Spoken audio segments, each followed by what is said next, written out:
Hi everyone, Shinobi here. One of my most frequently asked questions is, why do you shave the bark on your trees? Here's why. So I got this fir. It's a good size, probably 130 foot.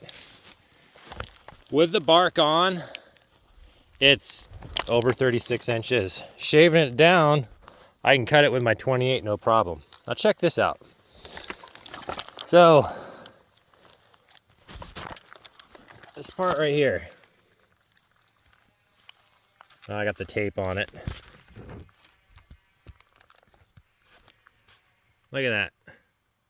Almost 3 inches of bark there that came off of one side. Bark's always thicker on the uphill side and like the back side, this side. The downhill is usually thinner. Check this out. So here's my bar, 28 inch. I'll stack this up real quick.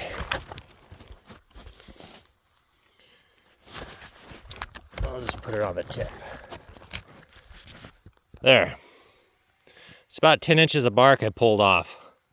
Here's the tip right there. Shortens it up quite a bit, doesn't it?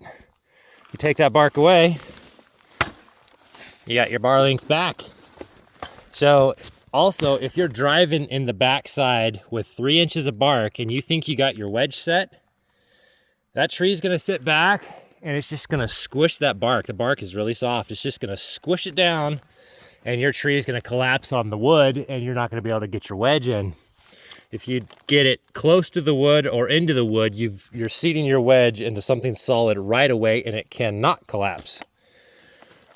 And then on top of it all, you have enough bar and you don't have to double cut. So that's my main reasoning for cutting the bark down. I've had trees that weren't that big. They looked big, but I cut 6 inches of bark off of each side. And you have this, hourglass shape where the bark is shaved out. You got thick on top and the bottom, and where you're cutting is real skinny.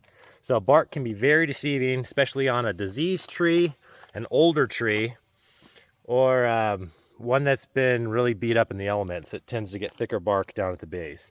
So shave the bark and you can save yourself quite a bit of wedge banging in certain scenarios, and you don't have to run as long a bar. So there you have it. That's why I do it.